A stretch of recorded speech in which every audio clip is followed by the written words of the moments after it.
바보 사위의 처가살이. 옛날 옛적 깊은 산골 마을에 바보로 소문난 총각 하나가 살고 있었습니다. 이 총각은 이름조차 없고 사람들은 그냥 바보라고 불렀습니다. 그 바보는 마음이 착하고 힘도 셌지만 남의 말귀를 잘 못 알아듣고 엉뚱한 짓을 곧잘 해서 동네 사람들에게 늘 놀림을 받곤 했지요. 그러나 그 바보에게도 한 가지 큰 장점이 있었습니다. 바로 한 번 맡은 일은 끝까지 성실하게 해낸다는 것이었습니다. 어느 날 바보는 나무를 하러 산에 올라갔다가 우연히 고개 넘어 들판에서 논일을 하는 고운 아가씨를 보게 되었습니다. 햇빛을 가리려 수건을 두르고 손에 흙을 묻힌 채 땀 흘리며 일하는 그 모습에 바보는 첫눈에 마음을 빼앗겼지요. 이런 사람하고 함께 살면 참 좋겠다. 그러고는 다음 날부터 나무를 하러 간다며 매일 그 들판 근처를 기웃거렸습니다. 아가씨는 바보가 매일 나타나 눈만 멀뚱멀뚱 보고 서 있는 것을 이상하게 여기며 웃었습니다. 이상한 사람이네. 왜 매일 저기 서 있을까? 바보는 결국 용기를 내어 말을 걸었습니다. 저기요. 내가 마음에 있어서 그런데 나랑 혼인해 줄 수 있어요? 그 말에 아가씨는 깔깔 웃었습니다. 당신이 나랑 혼인하고 싶다고? 당신이 뭐가 있어서? 그러나 바보는 꿋꿋이 말했습니다. 내겐 재산도 없고 똑똑하지도 않지만 내가 할 수 있는 일은 다 할게요. 죽도록 잘할게요. 그 정직한 눈빛에 아가씨는 어쩐지 장난삼아 이렇게 말해버리고 말았습니다. 그래요. 그럼 우리 아버지 집에 와서 3년만 머슴살이 해요. 잘하면 그때 혼인 생각 한번 해볼게요. 바보는 두말 없이 고개를 끄덕였고 이튿날 아가씨의 집, 그러니까 장차 장인의 집을 찾아갔습니다. 아가씨의 아버지는 마을에서도 이름난 고을의 부잣집 어르신이었습니다. 바보가 머슴살이를 하겠다고 하자 처음엔 내쫓으려 했지만 바보의 눈빛이 하도 간절해서 일단 하루만 보자고 허락했지요. 그런데 바보는 생각보다 성실하고 말 잘 듣는 머슴이었습니다. 밥때를 지나도 밭일을 계속하고 잠도 마당에서 자겠다고 하며 손발이 닳도록 일했습니다. 하루가 지나고 한 달이 지나고 계절이 바뀌어도 바보는 입 한마디 불평하지 않았습니다. 빨래며 땔감이며 걸음 나르기며 힘든 일일수록 앞장서서 했지요. 처음엔 그를 깔보던 장인 어른도 점차 생각이 바뀌었습니다. 저 녀석 겉으론 바보 같아도 속은 참 착하군. 어쩌면 우리 딸을 잘 지켜줄지도 모르겠군. 새해가 지나던 해에 장인 어른은 마침내 바보에게 물었습니다. 자네 아직도 우리 딸을 생각하는가? 예, 한결같습니다. 한 번도 다른 마음 품은 적 없습니다. 그 말에 장인은 고개를 끄덕이며 말했습니다. 좋다. 약속 지켰으니 혼인하게 해주지. 그리하여 바보는 마침내 사랑하던 아가씨와 혼인하게 되었고, 그날 밤 동네 사람들도 모여와 한바탕 웃음과 축하 속에 혼례가 치러졌습니다. 그렇게 혼인을 하고 나서도 바보는 여전히 처갓집에서 살며 밭일과 집안일을 거들었습니다. 그런데 한 가지 문제가 있었습니다. 바로 바보가 너무 말귀를 그대로 받아들인다는 것이었지요. 어느 날 장모님이 말했습니다.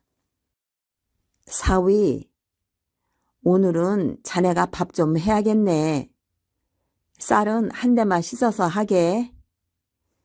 바보는 예 하고 대답하더니 쌀을 씻는데 그냥 물속에서 빠르게 손을 흔드는 식으로만 씻고 곧바로 솥에 넣었습니다. 그리고 불을 피우는데 너무 오래 지펴 솥뚜껑이 터질 듯 부풀어 올랐습니다. 아니, 자네 그게 뭔가? 예, 한 대 씻고 바로 했습니다. 물도 안 아끼고 많이 넣었어요. 그날 밥은 고슬고슬한 밥은커녕 죽처럼 지러지고 말았답니다. 며칠 뒤 장모님이 또 말했습니다. 이복의 사위, 이 바구니를 들고 장에 가서 미역이랑 파, 콩나물 좀 사오게. 예. 바보는 바구니를 들고 장에 가서 진짜 미역을 그대로 사서 바구니에 물도 가득 부어 담아왔습니다. 돌아오는 길에 바구니 밑이 다 새어 물도 빠지고 미역도 반이나 사라졌지요. 게다가 콩나물은 바보가 메고 오다 진흙탕에 푹 빠졌고 파는 파란 나무만 보고 이게 파겠거니 하고 소나무 세 순을 꺾어 왔습니다. 장모님은 손을 털며 한숨을 쉬었습니다. 아이고야, 이 녀석을 어찌해야 한담. 그런데 그 말을 들은 바보는 얼굴이 사색이 되어 방으로 들어가더니 이불을 뒤집어 썼습니다. 저를 어쩌신다고요? 저 그냥 두시면 안 되나요? 그 모습에 장모님도 웃음이 터졌고 결국 온 집안이 깔깔 웃게 되었답니다. 어느 해 여름 장인이 크게 병이 나 누웠습니다. 온 몸이 식어가고 말도 잘 하지 못할 만큼 아프던 날 바보가 무릎을 꿇고 아랫목에 따뜻한 쌀찜질을 올려주며 말했습니다. 장인어른, 바보 사유지만 아버님을 아버님처럼 여겼습니다. 꼭 나으셔야 합니다. 그날 밤 장인은 바보의 품에서 미소를 지으며 말했습니다. 내가 너를 바보라 부른 건 이 세상 욕심을 모르는 순수한 사람이라서였어. 내가 내 딸을 지켜줘서 고맙네. 며칠 뒤 장인은 건강을 회복했고 바보는 그제야 방 안에서 펑펑 울었습니다. 바보는 결국 더 이상 바보가 아니었습니다. 처가살이 7년째 되던 해 장인이 밭을 물려주고 마을의 일도 맡기게 되었지요. 사람들은 이제 바보 사위가 아니라 복받은 사위라 불렀습니다. 그리고 바보는 오랜 세월이 지나도 항상 첫날처럼 말했습니다. 나는 아무것도 몰랐지만 사람을 아끼는 법을 배웠습니다. 사람을 겉모습으로만 보지 마세요. 진심과 성실함은 시간이 지나도 빛을 발합니다. 바보 사위도 결국 가족의 기둥이 되었듯 세상 모든 순수한 사람들에게도 귀한 자리가 있을 것입니다. 부자의 외동딸. 까마득한 옛날 무지무지 큰 부자가 살았어요. 그 부자가 자식을 낳았는데 첫째도 딸, 둘째도 딸, 셋째도 딸이었지요. 부자는 서운했지만 잘 입히고 잘 먹이고 잘 키웠답니다. 그리고 또 아이를 낳았는데 넷째도 딸, 다섯째도 딸, 여섯째도 딸이지 뭐예요. 부자는 화가 났지만 잘 입히고 잘 먹이고 잘 키웠답니다. 온갖 정성을 들인 끝에 부인이 7번째 아이를 가졌어요. 이번에는 내 재산과 벼슬을 물려줄 아들이 틀림없을 게야. 부자와 부인은 잔뜩 기대에 부풀었어요. 황룡, 청룡이 하늘에서 내려오는 태몽까지 꾸었거든요. 그런데 이를 어째요? 아이를 낳고 보니 또 딸이었어요. 무지무지 화가 난 부자가 고래고래 소리쳤어요. 에이, 나면서부터 부모를 실망시키다니. 그만 내다 버려라. 갓 태어난 아기는 포대기에 쌓인 채 산속에 버려졌어요. 그래서 바리대기라는 이름이 붙었는데요. 죽었나 살펴보면 살아있고 또 죽었나 살펴보면 살아있었지요. 그러자 부자는 쨍쨍 여름에는 푹푹 쪄서 죽으라고 속옷을 입히고 쌩쌩 겨울에는 꽁꽁 얼어 죽으라고 삼배옷을 입혔지요. 그런데 참 신기하기도 하지요. 그때마다 학이 날아와 쨍쨍 여름 떼양볕은 날개를 펴서 막아주고 쌩쌩 겨울 찬바람은 포근히 안아 막아주지 뭐예요. 바리대기는 생글생글 웃으며 잘도 컸어요. 부자는 화가 나서 이번에는 돼지하고나 살라고 바리대기를 돼지 우리에 넣었어요. 그랬더니 돼지가 바리대기를 슬금슬금 피하는 거예요. 구렁이 굴에 집어넣으니 구렁이도 스르르 도망쳤지요.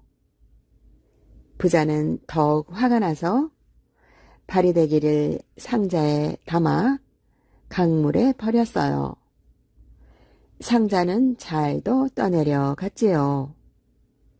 마침 강을 지나던 산골 할아버지 할머니가 상자를 건져서는 바리대기를 딸 삼아 고이고이 키웠답니다. 세월은 흘러 6딸이 모두 시집을 갔어요. 그러던 어느 날 아버지가 덜컥 병이 들어 알아 누웠는데 아무리 좋은 약을 써도 소용이 없었어요. 그런데 한 용한 의원이 와서는 이 병은 서천 시약산 약수로만 고칠 수 있다오 했답니다. 어머니는 6 딸한테 시약산 약수를 구해 오라고 했어요. 첫째 딸은 서천 시약산이 어딘 줄도 모르는데 어떻게 가요? 하고, 둘째 딸은 산적 호랑이 무서워서 못 가요. 하고, 셋째 딸은 언니들이 못 가는데 제가 어찌 가겠어요? 하고, 넷째, 다섯째, 여섯째 딸도 모두 못 간다고 손사래를 쳤어요. 어머니는 고얀 것들 잘 먹여서 잘 키워도 아무 소용이 없네. 불쌍한 파리대기나 찾아봐야지 하며 길을 떠났답니다. 어머니는 강을 따라가며 묻고 물은 끝에 파리대기를 찾았답니다. 죽으라고 버렸는데 예쁘게도 잘 자랐구나. 내가 바로 너를 버린 못된 놈이란다. 파리대기는 하늘과 땅에게 어머니가 진짜인지 물었어요. 하늘은 번쩍 우르릉 쾅쾅쾅 천둥 번개로 그렇다고 대답했어요. 땅도 구르릉 구르릉 울리며 그렇다고 대답했지요. 그제야 파리대기는 어머니를 부둥켜 안고 울었답니다. 파리대기야, 병든 아버지를 위해 서천 치악산 약수를 구해오겠니? 파리대기는 망설이지 않고 대답했어요. 부모님이 안 계시면 이 몸이 어찌 태어났겠어요. 서천 시악산이 아무리 지옥이라도 약수를 꼭 구해올게요. 파리대기는 서쪽으로 가다가 밭가는 할아버지를 만났어요. 할아버지, 서천 시악산이 어디예요? 넓고 넓은 이 밭을 다 갈아주면 가르쳐주지. 파리대기는 냉큼 고삐를 잡고 넓고 넓은 밭을 척척 다 갈았어요. 그러자 9 들판 끝에 있는 나무꾼한테 물어보래요. 파리대기는 9 들판을 지나 나무꾼을 만났어요. 아저씨, 서천 시악산이 어디예요? 이 산, 저 산 나무 다 해주면 가르쳐주지. 파리대기는 냉큼 도끼를 들고 이 산, 저 산 나무를 척척 다 했지요. 그러자 9 강 건너 빨래하는 아주머니한테 물어보래요. 파리대기는 9 강을 건너 빨래하는 아주머니를 만났어요. 아주머니, 서천 시악산이 어디예요? 대성 같은 이 빨래 다 해주면 가르쳐주지. 파리대기는 2 팔 쓱쓱 걷고 태산 같은 빨래를 척척 다 했지요. 그러자 9 곡에 넘어 댕기머리 총각한테 물어보래요. 파리대기는 높고 높은 9 고개를 넘어 댕기머리 총각을 만났지요. 총각님, 서천 시악산이 어디예요? 나리꽃같이 예쁜 아가씨, 아들 3을 낳아주면 가르쳐주지. 파리대기는 댕기머리 총각의 색시가 되어 아들 3을 낳았어요. 약속을 지켰으니 이제 서천 시악산이 어디인지 가르쳐주세요. 그러자 댕기머리 총각은 바리대기를 데리고 서쪽으로 떠났어요.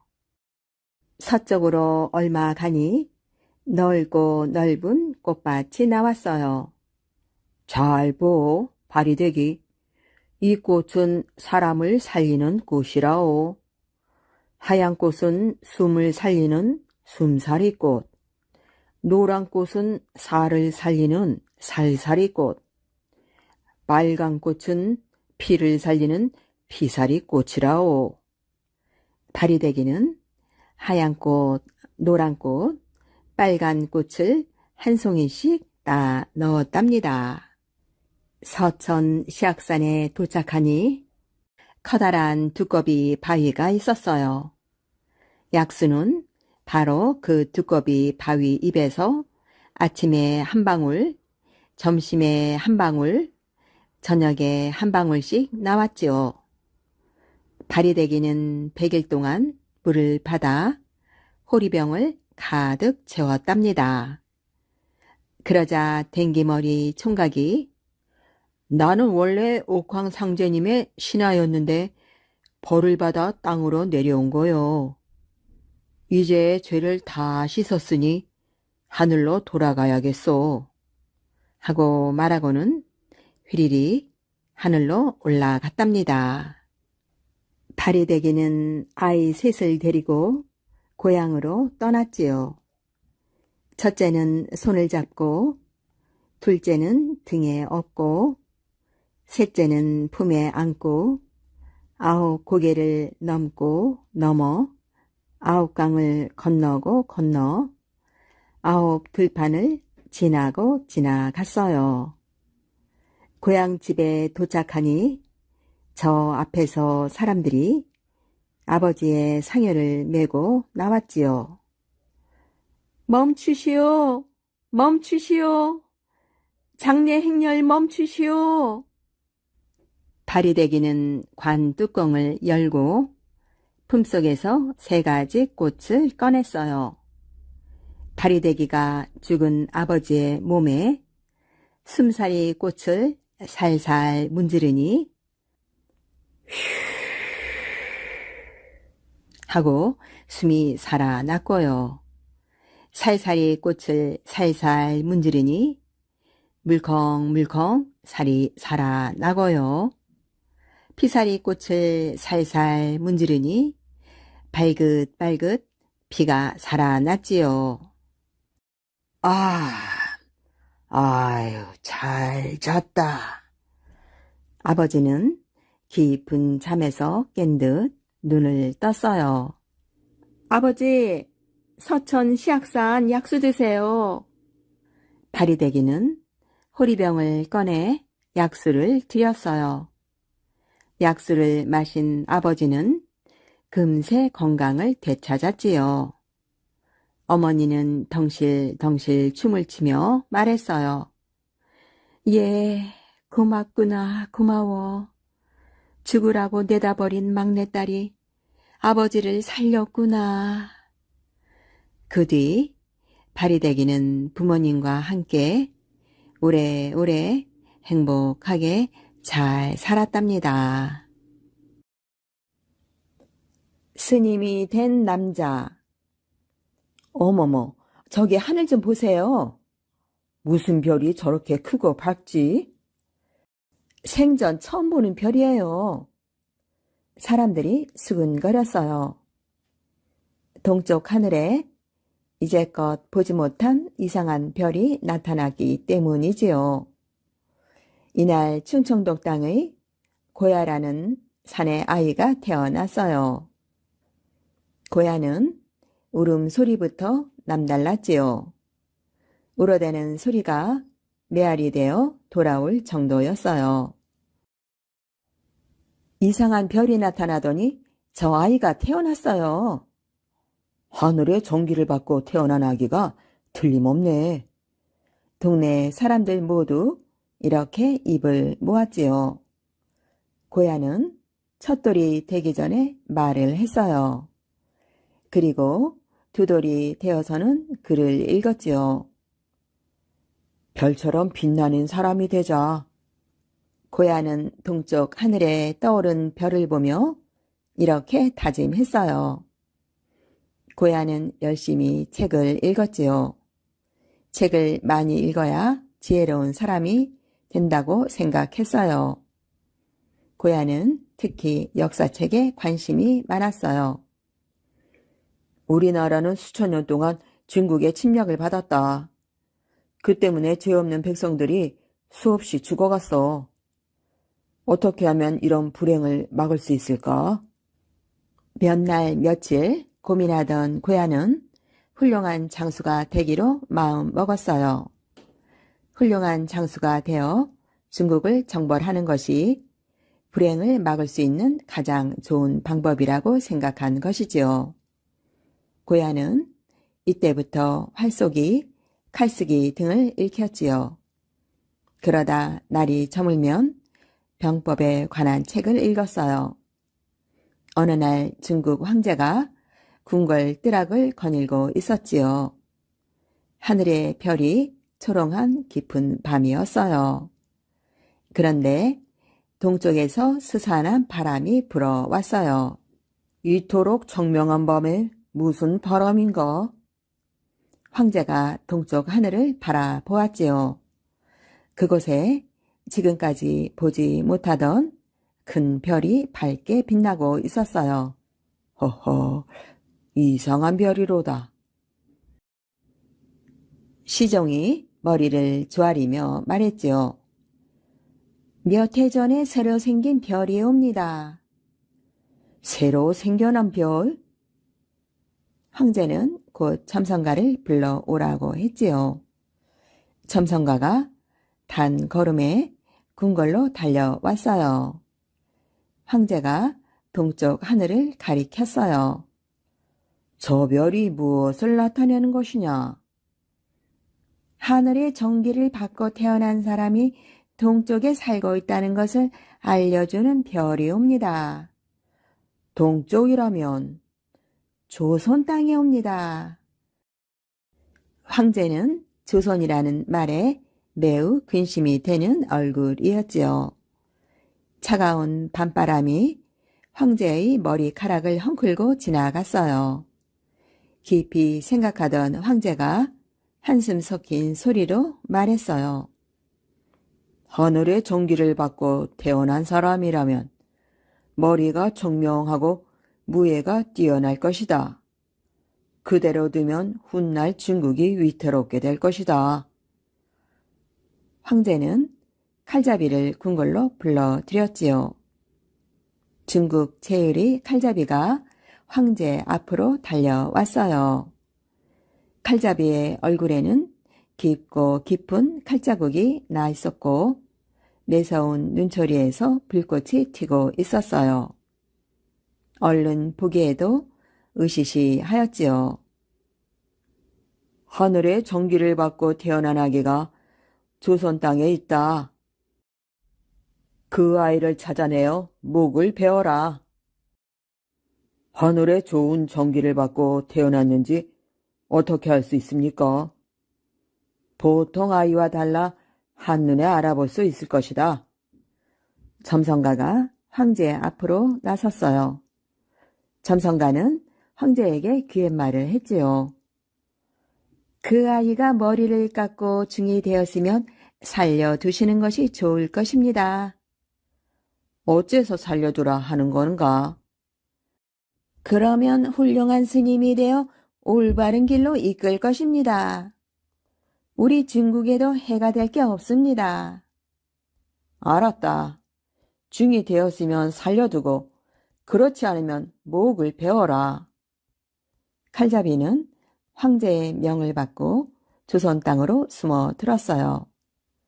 칼잡이는 사람들의 눈을 피하기 위해 장사꾼으로 변하였지요. 삼천리 방방곡곡을 떠돌던 칼잡이는 어느덧 충청도 영동 땅에 다다랐어요. 혹시 이곳에 하늘의 정기를 받고 태어난 아이가 있지 않습니까? 있지요. 그런데 왜 그 아이를 찾소? 저에게 아주 좋은 붓이 있기에 그 아이에게 주려고 합니다. 그럼 잘못 찾아왔어. 칼잡이는 힘이 빠진 듯 두 어깨를 느려뜨렸어요. 그럼 하늘의 전기를 받고 태어난 아이가 어디 사는지 아시오? 그 아이야 물론 이곳에 살지요. 하지만 학자가 될 아이라, 장수가 될 아이라오. 좋은 칼이 필요한 아이라 이 말이요. 아, 그래요? 그 아이가 지금 어디 있습니까? 용산 고을에 가보시오. 칼잡이는 용산 고을을 향해 부지런히 걸어갔어요. 고야는 이날도 밤이 늦도록 책을 읽고 있었지요. 창밖에서 풀벌레 우는 소리가 그윽하게 들려왔어요. 고야는 창문을 열고 밤하늘을 바라보았어요. 그런데 참 이상한 일이었지요.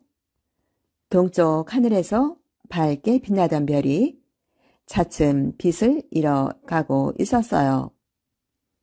별이 빛을 잃다니 참 이상하다. 고야는 얼른 별점을 쳐보았어요. 놀랍게도 자기가 중이 되지 않으면 죽는다는 점괘가 나왔지요. 고야는 점괘가 잘못되었다고 생각했어요. 하지만 2번, 3번 쳐보아도 점괘는 같게 나왔어요. 아, 하늘이 내 뜻을 저버리는구나. 내가 중이 되면 중국은 누가 정벌 한단 말인가? 고야는 안타까운 마음을 달랠 수가 없었어요. 어느덧 고야의 눈가에 눈물이 어리고 있었지요. 그때 어디선가 이상한 소리가 들려왔어요. 고야가 귀를 기울였어요. 스산한 바람소리가 마치 고야에게 말을 하는 것 같았어요. 바람아, 내가 나에게 말을 하였니? 그렇습니다. 나는 이 산을 떠도는 바람의 신입니다. 나에게 무슨 말을 하려는 거니? 사람의 운명은 하늘이 내리는 것입니다. 중국을 정벌하겠다는 뜻은 잠시 접어두고 목숨을 지키도록 하십시오. 고야는 고개를 떨구었지요. 고민하던 고야는 바람신의 말에 따라 머리를 깎았어요. 절로 들어가는 고야의 눈에서 하염없는 눈물이 흘러내렸어요. 며칠 후 칼잡이가 용산골로 숨어들었어요. 하지만 고야는 머리를 깎고 스님이 된 뒤였지요. 휴, 정말 다행이군. 칼잡이는 안심했다는 듯 긴 숨을 내쉬었지요. 사실 칼잡이는 몹시 두려웠어요. 하늘의 전기를 받고 태어난 아이와 맞섰다가 천벌을 받을지 모른다고 생각한 것이지요. 할 일이 없게 된 칼잡이는 고야의 집에 불을 질렀어요. 이 무렵 스님이 된 고야가 시주를 하고자 용산골로 내려왔습니다. 고야는 하늘로 치솟는 불길을 발견했어요.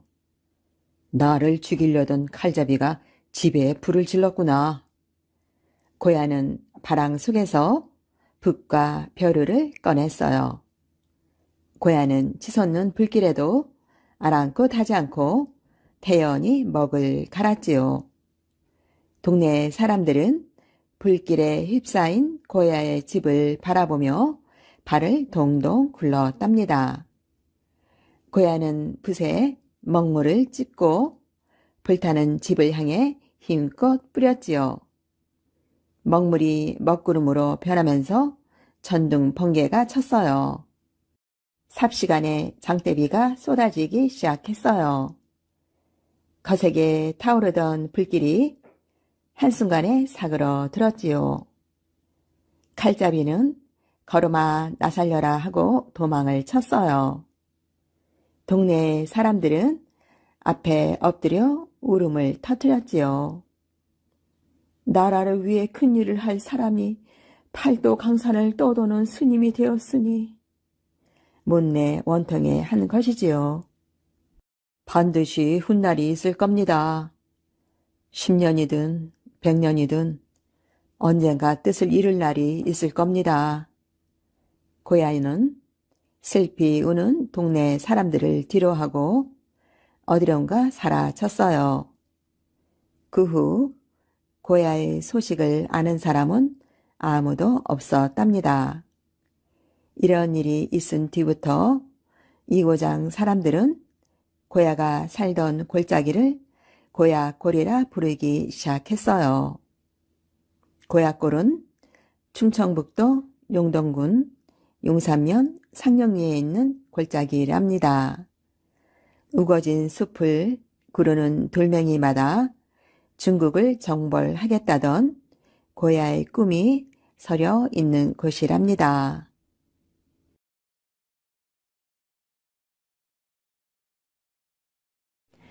머리 9 달린 도둑. 옛날, 아주 먼 옛날입니다. 살기 좋고 평화로운 한 마을이 있었습니다. 그러나 이 마을에 걱정거리가 생겼습니다. 깊은 산속에 혼자 사는 머리 9 달린 도둑이 마을에 나타나기 시작한 것입니다. 그놈이 또 나타날 때가 되었는데 이번엔 무엇을 가져가려나? 지난번엔 우리 집 황소를 가져갔으니 이젠 우리 집은 빼앗길 것도 없어. 산속에서 조용히 살 것이지 왜 마을까지 내려와? 누구 하나 덤비지를 못하니 앞으로 어떻게 해야 좋을지 모르겠네. 마을 사람들은 머리에 9 달린 도둑 때문에 시름에 잠기곤 했습니다. 이 마을에 검은돌이라는 젊은이가 살았습니다. 검은돌이는 마을에서 부지런하기로 소문이 나 있었습니다.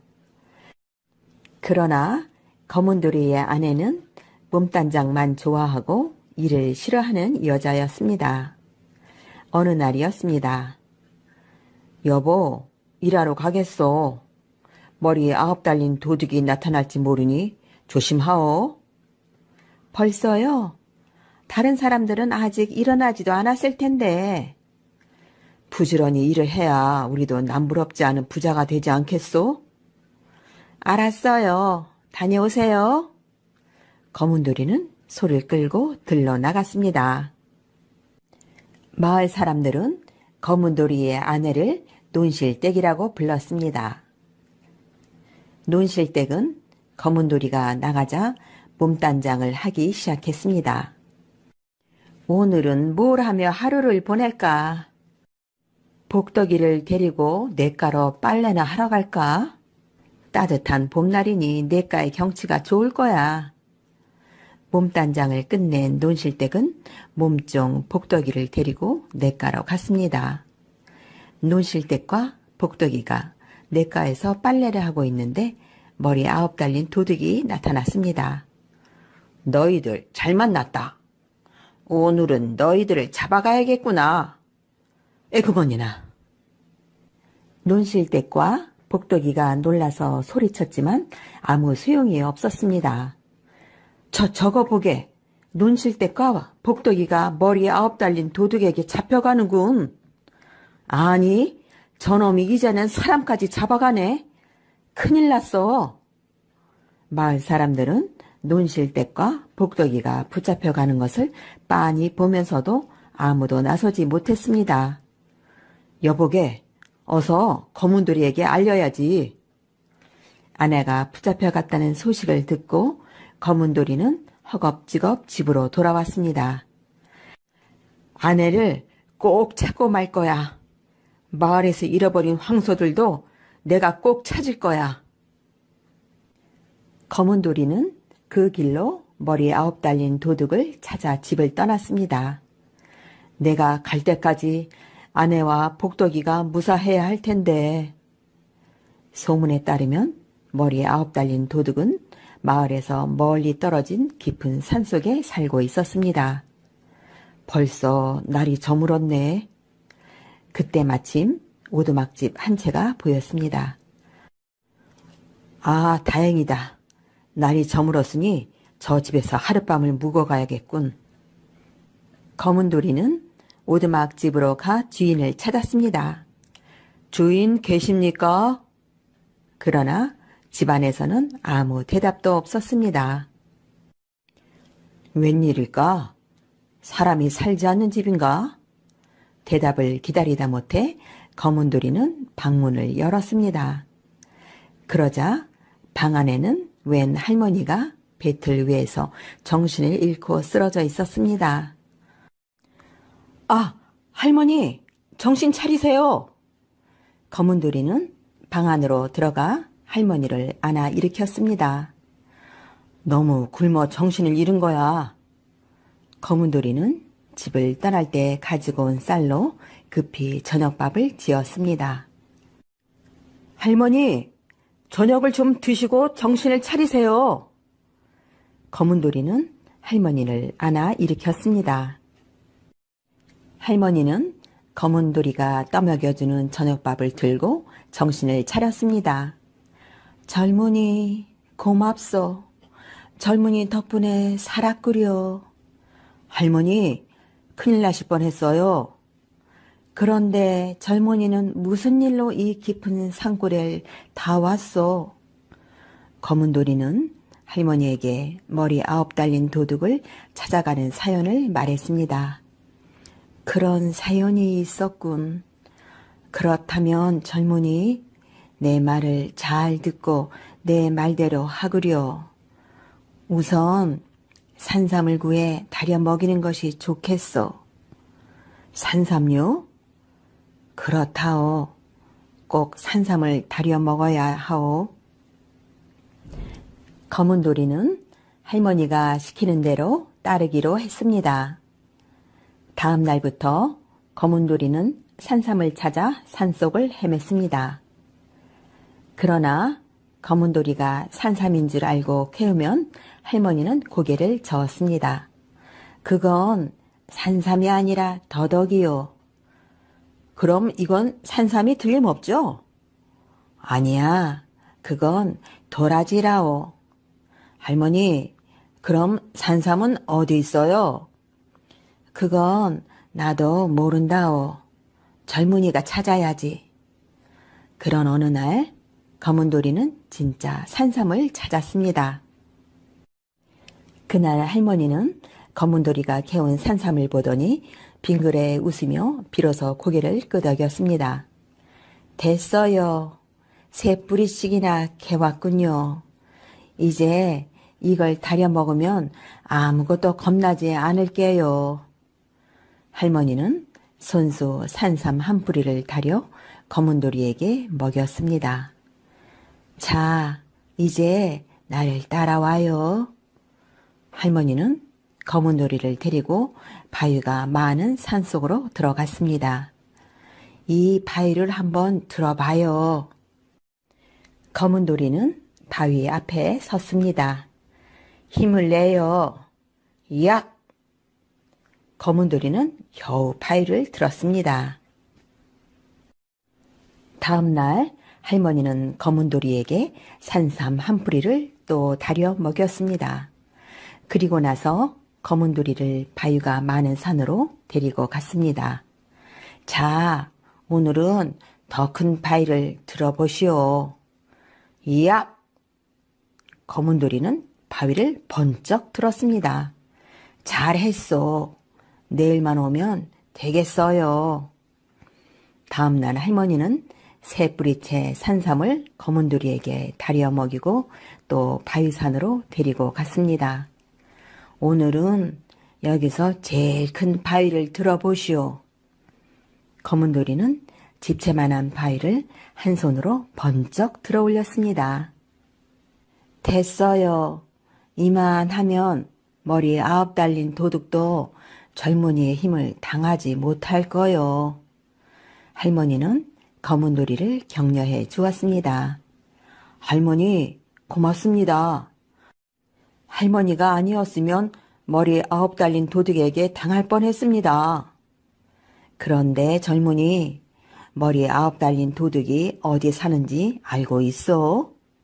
잘 모릅니다. 할머니, 좀 가르쳐 주세요. 저는 소문만 들었습니다. 그놈은 저 산 너머 뾰족 바위 밑에 있는 굴 속에서 살고 있다오. 할머니가 손가락으로 산 너머를 가리켰습니다. 다음 날 검은돌이는 머리 9 달린 도둑을 찾아 떠났습니다.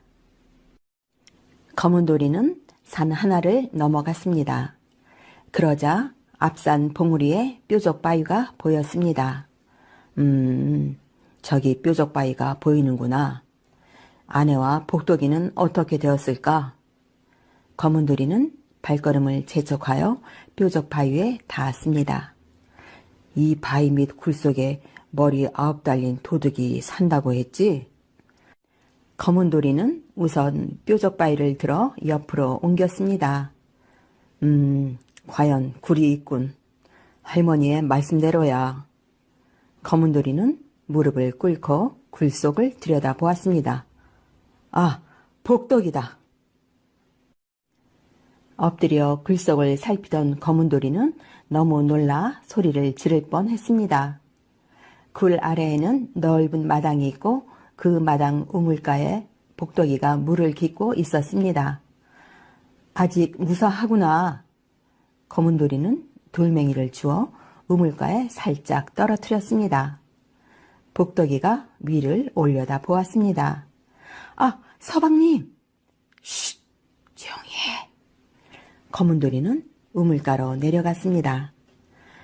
아니, 서방님, 어떻게 여기로 오셨어요?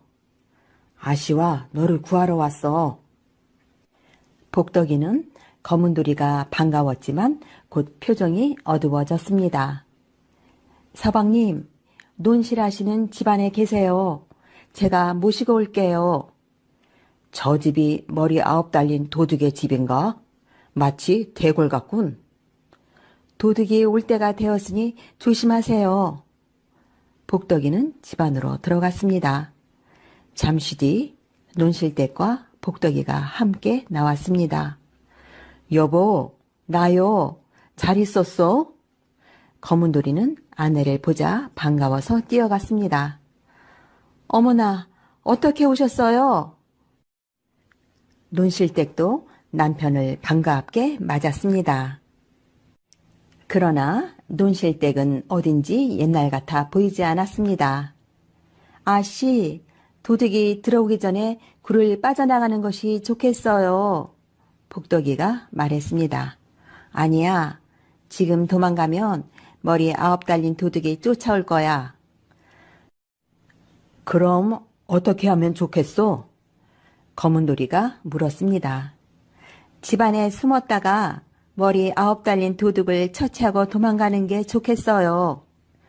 그게 좋겠군. 자, 들어가세요. 세 사람은 집 안으로 들어갔습니다. 으리으리한 집으로 들어가더니 논실댁은 검은돌이를 광으로 데리고 갔습니다. 서방님, 이 광에 숨어 계세요. 여기라면 안전할 거예요. 그럼 도둑놈이 오면 알려주어. 내가 해치울 테니. 검은돌이는 광으로 들어갔습니다. 논실댁은 검은돌이가 광으로 들어가자 곧 광문을 자물쇠로 채웠습니다. 꼼짝없이 갇혔군. 웃음소리에 깜짝 놀란 검은돌이가 뚫어진 문틈으로 내다보니 논실댁이 깔깔거리며 웃고 있었습니다. 내가 속았군. 검은돌이는 몹시 분했습니다. 얼마 뒤에 복덕이가 나타났습니다. 서방님, 조용히 하세요. 논씨 아씨가 알면 큰일 나요. 시장하실 것 같아 상을 차려왔으니 어서 드세요. 복도가 이게 어찌된 일이냐? 논씨 아씨는 마음이 변했어요. 그래도 서방님을 보면 옛날처럼 될 줄 알았는데. 걱정 마라. 내가 반드시 도둑놈을 없애고 말 테니. 도둑놈이 나타나거든 먼저 발등을 낫으로 내리치세요. 그때 언제 들어왔는지 머리에 9 달린 도둑이 광으로 다가오고 있었습니다. 아, 머리 9 달린 도둑이다. 검은돌이는 외침 소리와 함께 번개처럼 낫을 들고 덤벼들었습니다. 이앗! 검은돌이의 낫이 허공을 가리면서 머리 9 달린 도둑의 발등에 꽂혔습니다. 으악! 도둑은 비명을 지르며 비틀거렸습니다. 검은돌이는 때를 놓치지 않고 머리 9 달린 도둑의 목을 향해 낫을 휘둘렀습니다. 이 도둑놈, 덤벼라! 나 죽네. 도둑은 목이 하나 달아났지만 쓰러지지 않았습니다. 이놈, 내 손에 혼 좀 놔봐라. 검은돌이는 낫을 놓고 도둑을 한 손으로 번쩍 들어 올렸습니다. 살려줘. 도둑이 애원했으나 검은돌이는 벽을 향해 힘껏 내던졌습니다. 으악! 벽에 부딪힌 도둑은 비명과 함께 땅에 쓰러져 다시는 일어나지 못했습니다. 여보, 제가 잘못했어요. 제발 용서해 주세요. 논실댁이 검은돌이 앞에 와서 용서를 빌었습니다. 못된 것, 용서할 수 없다. 너도 벌을 받아야 한다. 검은돌이가 논실댁 앞으로 다가섰습니다. 서방님, 논실 아씨를 용서해 주세요. 복덕이가 막아서며 애원했습니다. 복덕이를 보아 목숨만은 살려준다. 여기서 혼자 살거라. 검은돌이는 논실댁을 떼놓고 복덕이와 함께 산속의 할머니 집으로 돌아왔습니다. 할머니, 머리 9 달린 도둑을 해치웠습니다. 모두 할머니 덕분입니다. 아니요, 젊은이가 좋은 일을 하려니까 하늘이 도와준 것이라오. 그런데 이상하게도 말을 마치자 할머니는 하늘나라의 선녀로 변해 있었습니다. 할머니, 이게 어떻게 된 일이에요?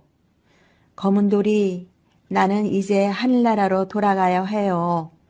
나는 그대를 돕기 위해 세상에 잠시 내려왔던 선녀였어요. 그러더니 선녀는 구름 위로 서서히 모습을 감추었습니다. 그랬었군. 이제 우리도 집으로 돌아가야지. 검은돌이와 복덕이는 마을 사람들이 잃어버린 소들을 찾아 집으로 돌아왔습니다. 야, 검은돌이와 복덕이가 돌아왔다. 마을 사람들은 모두 나와 반가워했습니다. 며칠 뒤 검은돌이와 복덕이는 마을 사람들 앞에서 결혼식을 올렸습니다. 검은돌이는 우리 마을의 은인이야. 아무렴. 그렇고 말고 검은돌이가 머리 9 달린 도둑을 해치우지 않았으면 우리 마을은 아직도 근심에 쌓여 있었을 거야. 마을 사람들은 모이기만 하면 검은돌이를 칭찬했습니다. 검은돌이는 여전히 옛날처럼 밤낮을 가리지 않고 열심히 일을 했습니다. 복덕이는 집안일을 하면서 틈이 나는 대로 배를 열심히 짰습니다. 복덕이는 마음씨도 곱고 부지런하기도 해요. 마을 사람들의 칭찬 속에서 검은돌이와 복덕이는 행복하게 잘 살았습니다. 장화 홍련전. 옛날 평안도 철산 땅에 배무룡이라는 좌수가 살았습니다. 배좌수에게는 장화와 홍련이라는 예쁜 2 딸이 있었습니다. 장화와 홍련은 어쩌면 저렇게 예쁠까요? 얼굴만 예쁜 것이 아니에요. 마음은 또 얼마나 곱고 넓다고요. 마치 어른 같아요. 마을 사람들은 모이기만 하면 장화와 홍련을 칭찬했습니다. 그런 어느 날 장화와 홍련의 어머니가 갑자기 자리에 알아 눕게 되었습니다. 여보, 아무래도 저는 죽을 것 같아요. 만일 애들의 새어머니가 들어오더라도 장화와 홍련을 잘 길러주세요. 며칠 뒤 어머니는 장화와 홍련의 정성스러운 간호도 소용없이 세상을 떠났습니다. 그 뒤로 3년이란 세월이 또 흘렀습니다. 어느 날 배자스는 두 딸에게 말했습니다. 얘들아, 새엄마를 맞아들이는 게 좋겠다. 네, 아버님이 좋으시다면 그렇게 하세요. 그래, 그럼 새엄마를 모셔오도록 하자. 그러나 새어머니로 들어온 허씨 부인은 첫날부터 장화와 홍련을 구박했습니다. 이제부터 너희들은 내 말을 잘 들어야 해. 네, 어머니. 그 뒤 새어머니는 아들을 하나 낳자 장화와 홍련을 더욱 심하게 구박했습니다. 보다 못해 배자스는 허씨 부인을 조용히 불러 타일렀습니다. 여보, 저 애들은 어려서부터 칭찬을 많이 받으며 자라왔어. 저 애들에게 너무 심하게 하지 마오. 아니, 내가 뭘 심하게 했다고 그래요? 당신은 저 애들이 내게 얼마나 잘못하는지 아세요? 당신이 저 애들에게 너무 심하게 대한다고 마을 사람들이 흉을 보고 있어. 흉을 보라면 보라지요.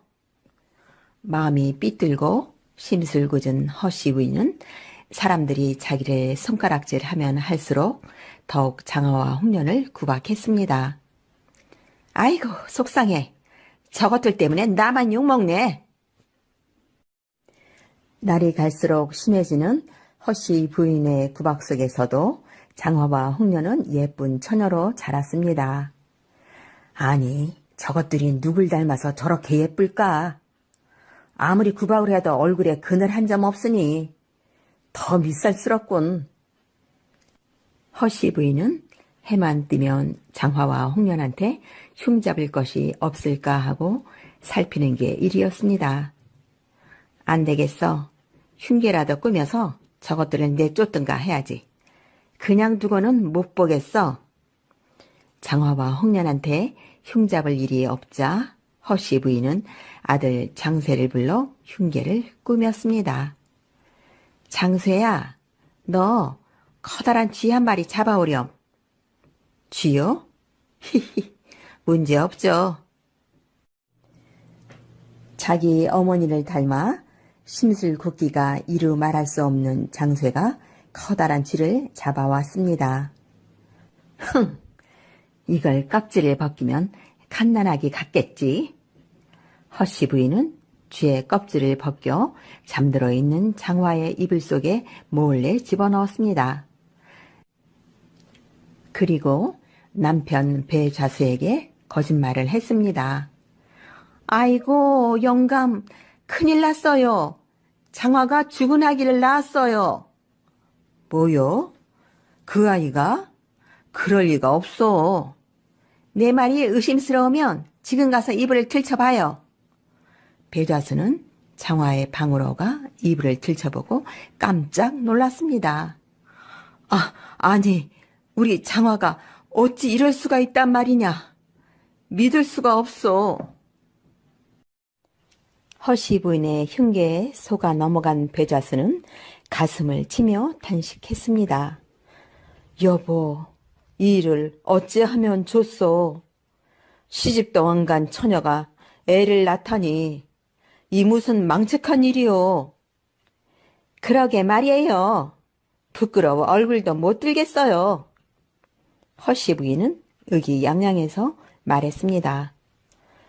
이런 일이 밖에까지 소문이 나면 우리 집안은 망하는 거요. 배자수는 한숨을 쉬었습니다. 그러니까 영감, 이렇게 하는 게 어때요? 허씨 부인은 배자수에게 무엇인가 소곤소곤 이야기했습니다.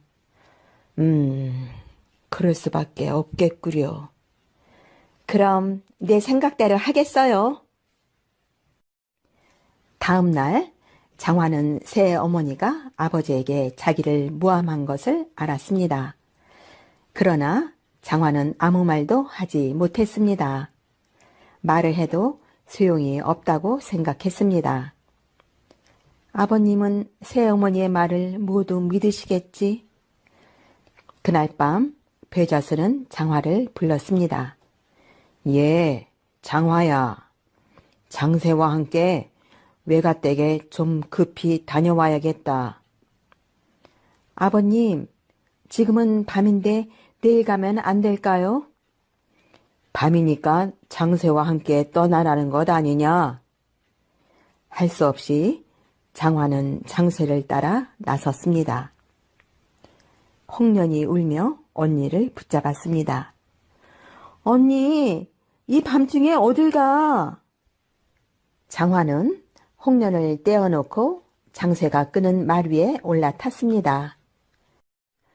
홍련아, 언니가 갔다 올 때까지 잘 있거라. 언니, 나도 같이 가. 나도 갈게. 장화도 눈물이 앞을 가려 더 말을 할 수가 없었습니다.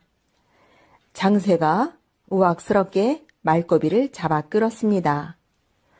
무슨 잔말이 그렇게 많아? 갈 길이 뭔데?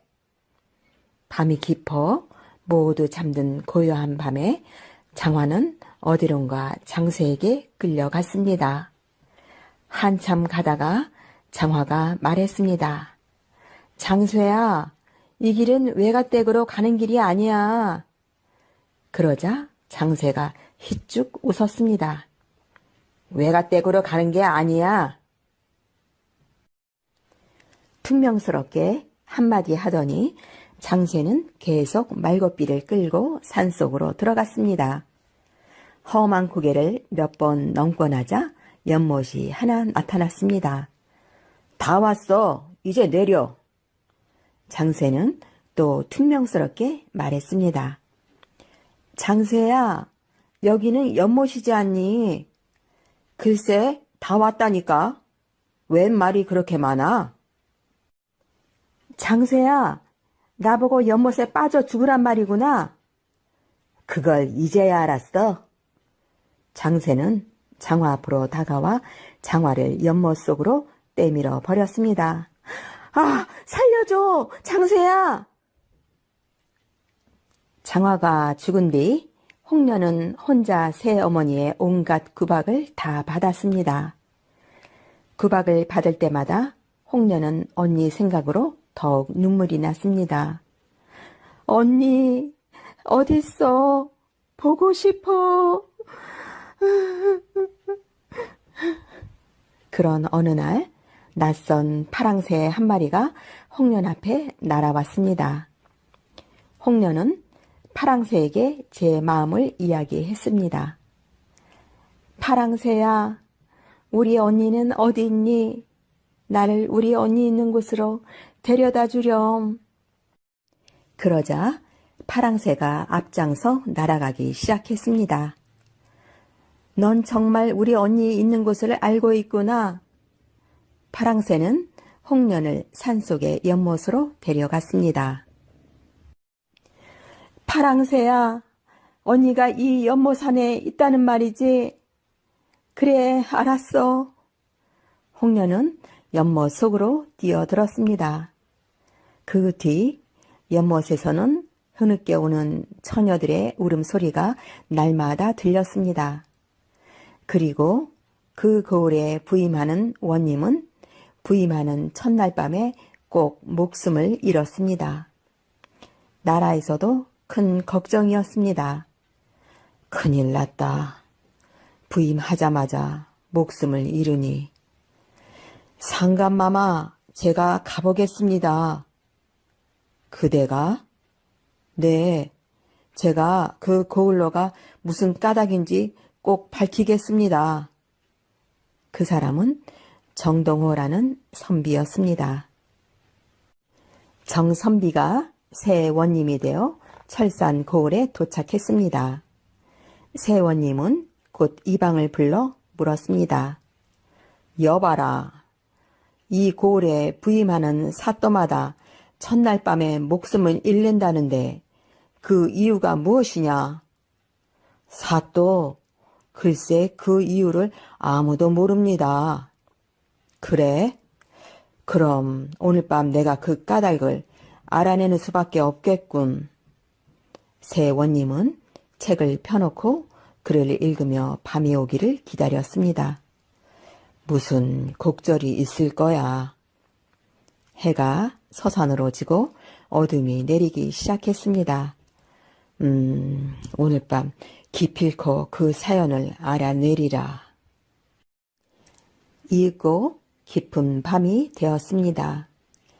찬바람이 휙 불더니 방문이 스르르 열리면서 웬 여자가 들어왔습니다. 아, 누구냐? 사또, 놀라지 마십시오. 드릴 말씀이 있어 사또를 뵈러 왔습니다. 새 원님은 너무 놀라고 무서워 정신을 잃을 뻔했지만 단단히 마음을 먹고 큰 소리로 외쳤습니다. 보아하니 양갓집 규수 같은데 할 말이 있으면 낮에 찾아오지 깊은 밤에 이 무슨 짓이냐? 그러자 처녀가 말했습니다. 사또, 저는 낮에는 올 수가 없는 몸입니다. 그러면서 처녀는 새 원님 앞에 공손히 절을 했습니다. 그제야 새 원님은 처녀를 찬찬히 보았습니다. 그리고 또 한 번 기절할 듯 놀랐습니다. 처녀는 살아있는 사람이 아니었습니다. 너는 살아있는 사람이 아니구나. 사또, 제발 놀라지 마시고 제 이야기를 들어주십시오. 새 원님은 마음을 가다듬고 말했습니다. 무슨 말인지 어서 해보아라. 사또, 고맙습니다. 저는 이 고을 배자수의 둘째 딸 홍련이옵니다. 처녀는 눈물을 흘리며 다음 말을 이었습니다. 저의 언니 장화가 누명을 쓰고 세상을 떠났습니다. 언니의 누명을 벗겨 주옵소서. 새 원님은 홍련의 말에 귀를 기울였습니다. 홍련은 새어머니 허씨 부인에게 겪은 슬프고 억울한 일들을 새 원님에게 모두 말했습니다. 말을 마치자 홍련은 공손히 인사를 하고 어디론지 사라졌습니다. 날이 밝자마자 새 원님은 이방을 불렀습니다. 여봐라, 이방 있느냐? 네, 사또, 무사하셨군요. 새 원님이 죽지 않고 살아있는 것을 보고 사람들은 모두 깜짝 놀랐습니다. 이방, 이 고을에 배자수라는 사람이 사느냐? 네. 어서 그 부부를 잡아오너라. 나졸들이 급히 달려가 배자수 부부를 붙잡아 왔습니다. 배자수는 듣거라. 너에게 장화와 홍련이라는 딸이 있느냐? 새 원님은 배자수를 노려보며 엄한 목소리로 물었습니다. 네, 그러나 지금은 집에 없습니다. 배자수는 새로 부임한 원님이 어떻게 장화와 홍련을 알고 있는지 깜짝 놀랐습니다.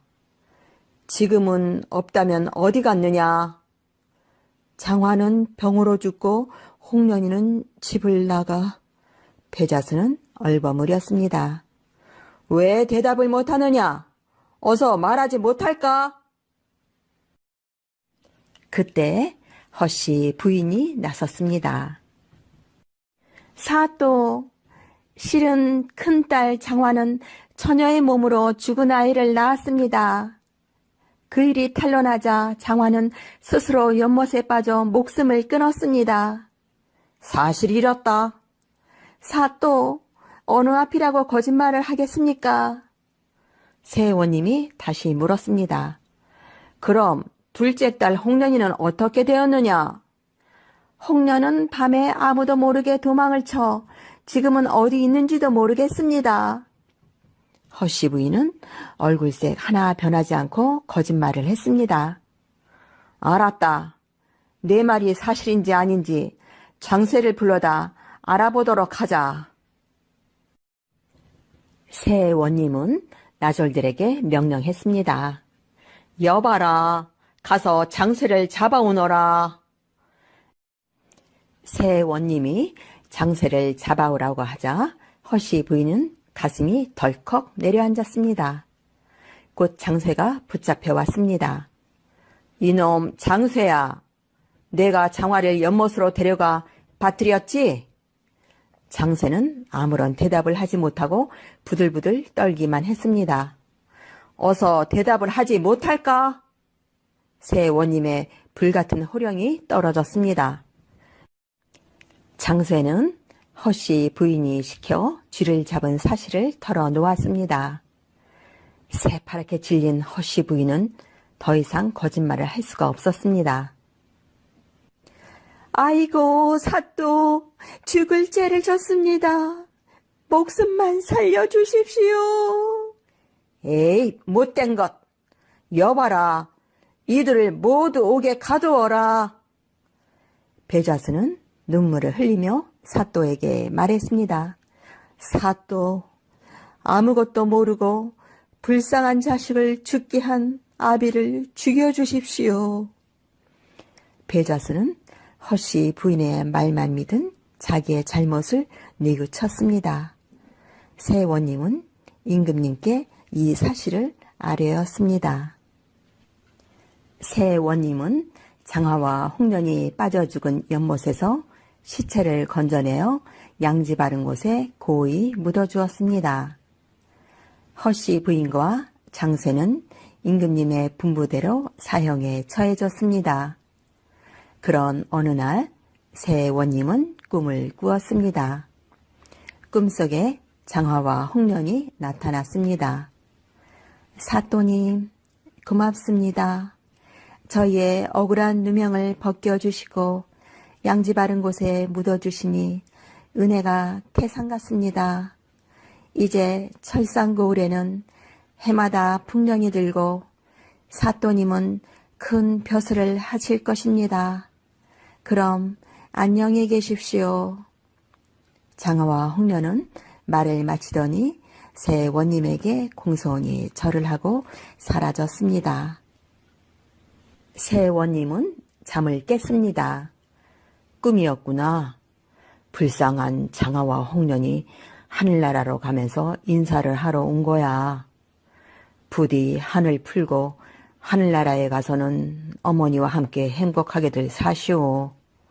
새 원님은 마음속으로 떠나는 장화와 홍련에게 인사를 했습니다.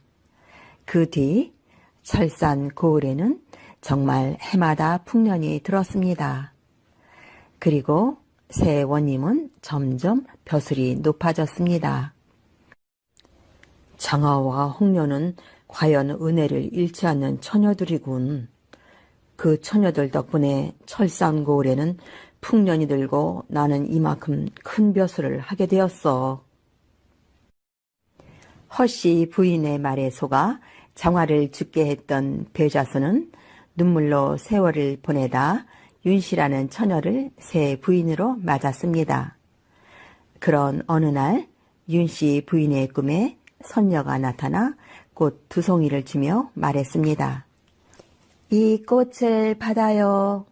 이 꽃은 장화와 홍련이니 잘 키우도록 해요. 10달 뒤 윤씨 부인은 딸 쌍둥이를 낳았습니다.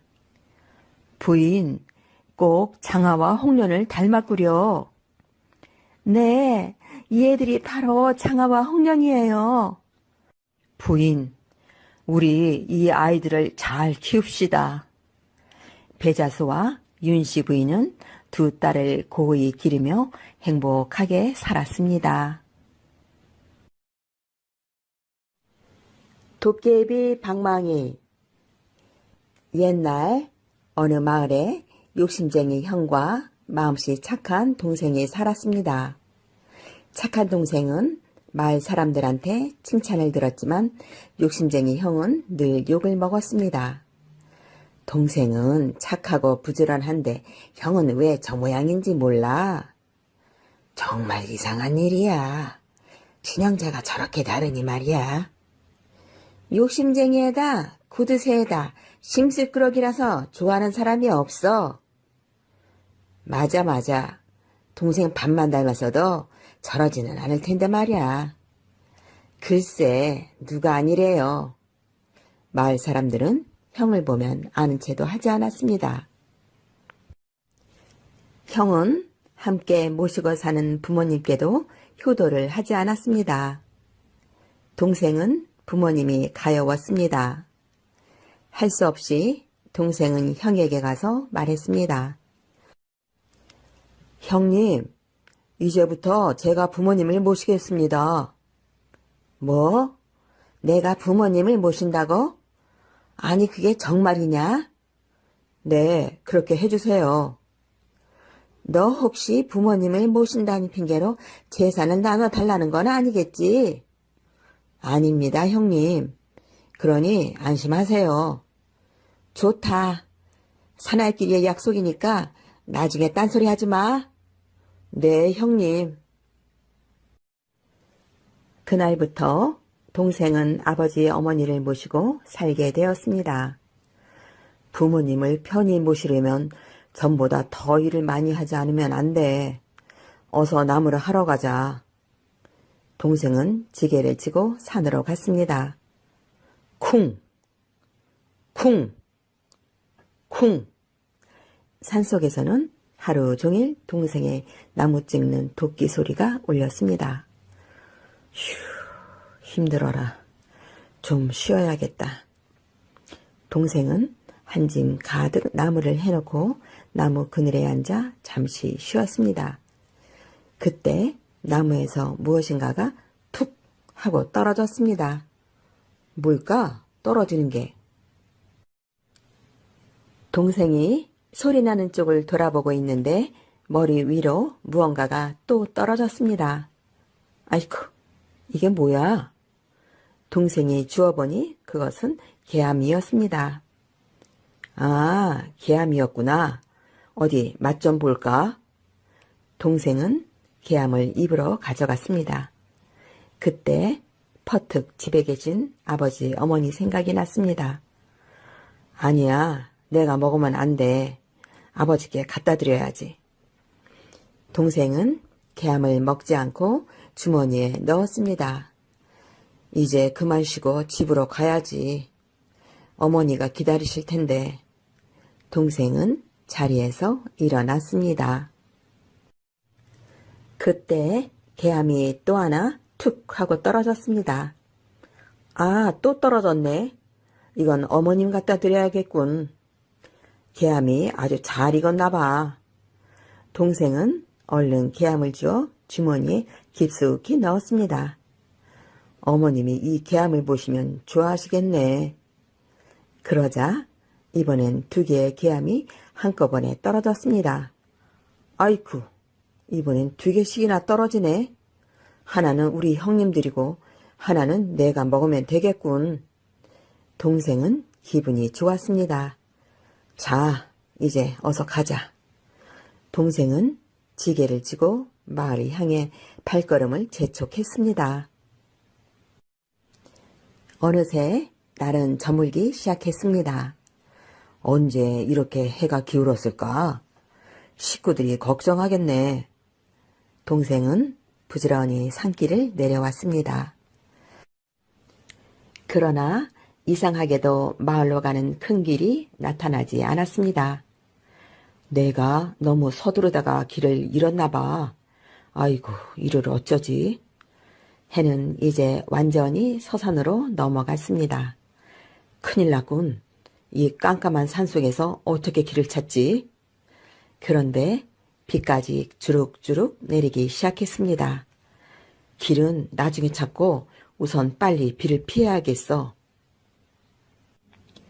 동생은 산속을 이리저리 헤매다가 집 한 채를 발견했습니다. 옳지, 저 집에서 우선 비를 피하자. 가까이 가보니 그 집은 빈집이었습니다. 하마터면 이 산중에서 밤새도록 비를 맞을 뻔했군. 아유, 다행이다. 동생은 집 안으로 들어갔습니다. 할 수 없어. 오늘은 여기서 지내고 날이 밝거든 길을 찾아야지. 피곤했던 동생은 졸음이 쏟아지기 시작했습니다. 그때 밖에서 발소리가 들렸습니다. 아니, 이 밤중에 산속에 들어오는 사람이 누구지? 동생은 몸을 숨기고 밖을 살펴보았습니다. 아, 도깨비들이다. 큰일 났네. 어쩌면 좋지? 도깨비는 하나가 아니었습니다. 여러 명의 도깨비들이 제가끔 방망이를 하나씩 들고 빈집을 향해 오는 중이었습니다. 이러다간 도깨비들에게 잡히겠어. 빨리 숨어야지. 옳지. 저 대들보 위에 숨자. 동생이 대들보 위로 올라갔을 때 도깨비들이 안으로 들어왔습니다. 오늘도 우리끼리 한바탕 신나게 놀아보세. 좋지. 덩덕쿵 덩덕쿵 얼쑤 좋다. 도깨비들은 흥겹게 놀았습니다. 한참 신나게 놀던 도깨비들은 빙 둘러앉아 이야기를 시작했습니다. 난 나쁜 사람을 골려주는 게 취미거든. 어젯밤에도 날마다 술을 마시고 집에 들어와 식구들을 못 살게 구는 술주정꾼을 골려주었지. 재미있었겠네. 어떻게 골려주었는데? 밤새도록 산속으로 끌고 다녔지. 도깨비들은 한참 동안 재미있게 이야기를 하더니 이번에는 방망이를 들고 요술을 부렸습니다. 자, 그럼 방망이를 두드리자. 금 나와라 뚝딱, 은 나와라 뚝딱. 그러자 방망이에서 금은 보화가 마구 쏟아져 나왔습니다. 동생은 대들보 위에서 숨을 죽이고 도깨비들을 내려다보고 있었습니다. 정말 신기한 일이네. 방망이에서 금은 보화가 쏟아져 나오다니. 도깨비들은 시간 가는 줄을 모르고 춤을 추고 노래를 부르고 방망이를 두드렸습니다. 밤이 깊어지면서 동생은 배가 고파졌습니다. 옳지, 개암이라도 먹어야지. 동생은 개암을 꺼내 깨물었습니다. 딱 하고 깨암 깨지는 소리가 들렸습니다. 도깨비들은 깜짝 놀랐습니다. 아, 이게 무슨 소리야? 글쎄, 무슨 소릴까? 도깨비들은 고개를 갸우뚱거렸습니다. 혹시 뭐야? 빨리 말해봐. 혹시 기둥이 기우는 소리가 아닐까? 기둥이 기우는 소리라고? 그럼 집이 무너지는 소리잖아. 맞아, 집이 무너지는 거야. 그 말이 끝나기가 무섭게 도깨비들은 앞을 다투어 집 밖으로 도망쳤습니다. 동생은 대들보 위에서 이 모양을 보고 혼자 웃었습니다. 도깨비들도 참 순진하군. 그러나 언제 또 도깨비들이 나타날지 몰라 동생은 날이 밝기를 기다려 대들보에서 내려왔습니다. 집안에는 여기저기 도깨비들이 버리고 간 금은 보화가 가득 쌓여 있었습니다. 도깨비들이 급하긴 급했던 모양이야. 이 많은 금은 보화를 그냥 두고 가버렸으니. 어떤 도깨비는 방망이도 놔두고 갔습니다. 방망이까지 놓고 갔네. 그럼 어디 나도 한번 시험해볼까? 동생은 도깨비 방망이를 두드리며 말했습니다. 금 나와라 뚝딱, 은 나와라 뚝딱. 그러자 어젯밤처럼 도깨비 방망이에서 금은 보화가 쏟아졌습니다. 이게 꿈인가 생시인가? 이제 부모님을 편안히 모실 수 있겠구나. 동생은 나무 대신 금은 보화를 가득 지게에 지고 집으로 돌아왔습니다. 이게 어떻게 된 일이냐? 간밤엔 어디서 자고 이 많은 보물들은 또 웬 거냐? 아버지가 걱정스럽게 물었습니다. 아버님, 걱정하지 마십시오. 이 보물은 훔쳐온 것이 아니에요. 동생은 아버지께 어젯밤에 있었던 일을 이야기했습니다. 그럼 이게 모두 도깨비 방망이에서 나온 것이란 말이냐? 네, 여기 도깨비 방망이도 가지고 왔어요. 아버지는 믿을 수가 없는 모양이었습니다. 한편 도깨비 나라에서는 난리가 났습니다. 지난밤에 도깨비 하나가 방망이를 잃어버렸기 때문입니다. 대장 도깨비가 화가 나서 소리쳤습니다. 이런 바보 같은 놈이 있나? 아무리 급하다고 방망이를 잃어버리고 오면 어떻게 해? 금방 집이 무너질 것 같아서 그랬어요. 방망이를 잃어버린 도깨비는 기가 죽어 힘없이 말했습니다. 이놈아, 도깨비가 도깨비 방망이를 잃어버리고 어떻게 얼굴을 들고 다녀? 넌 우리 도깨비들을 망신시켰어. 대장님, 제발 한 번만 용서해 주세요. 용서해 달라고? 이놈아, 도깨비 방망이는 도깨비들한테는 생명과 같은 거야. 도깨비 방망이가 없으면 도깨비 노릇을 할 수가 없어. 그럼 대장님, 저는 어떻게 해요? 어떡하긴 뭘 어떻게 해. 당장 가서 도깨비 방망이를 찾아와야지. 알겠습니다, 대장님. 도깨비 방망이를 꼭 찾아오겠어요. 도깨비 방망이를 잃어버린 도깨비는 울상이 되어 말했습니다. 다른 도깨비들이 말했습니다. 꼭 찾아오길 비네. 어서 다녀와. 조심해서. 방망이를 잃어버린 도깨비는 마을로 내려왔습니다. 마을로 내려온 도깨비는 벼락부자가 된 동생의 소문을 들었습니다. 맞아. 내 도깨비 방망이를 가져간 놈이야. 도깨비는 몰래 동생의 집으로 찾아갔습니다. 우선 빗자루로 변해 천마밑에 숨어있자. 그러면 나를 알아보지 못하겠지. 도깨비는 빗자루가 되어 밤이 들 때까지 기다렸습니다. 밤이 아니면 마음대로 활동할 수가 없었기 때문입니다. 내 도깨비 방망이로 부자가 됐다고? 어디 두고 보자. 해가 지고 저녁 별이 나타났습니다. 그럼 이제 슬슬 움직여 볼까? 도깨비는 날이 완전히 어두워지기를 기다려 빗자루에서 다시 도깨비로 몸을 바꾸었습니다. 자, 저쪽이 그놈의 방이렸다. 도깨비가 막 걸음을 옮기려 할 때 방문이 열리고 동생이 나타났습니다. 동생은 큰방 앞으로 가 부모님께 저녁 인사를 했습니다.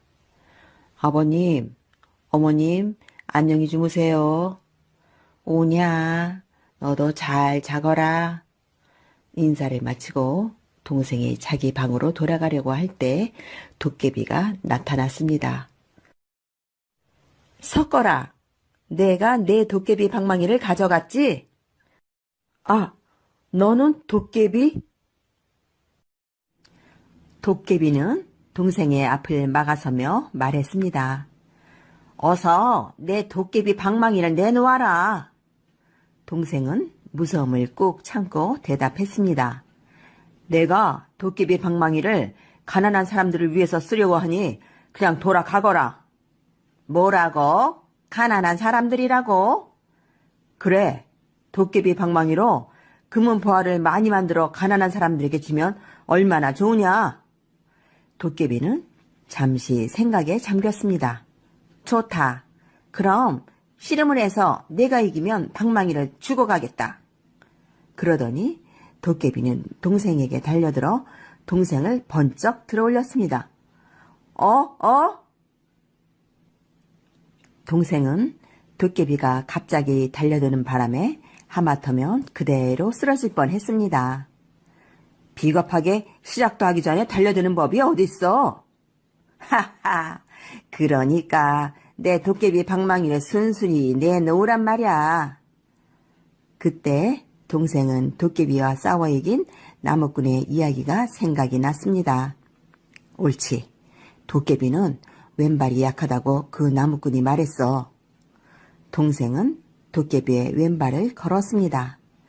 그러자 도깨비는 비틀거리더니 마침내 땅바닥에 나가 떨어졌습니다. 동생이 말했습니다. 자, 내가 이겼다. 약속을 지키겠느냐?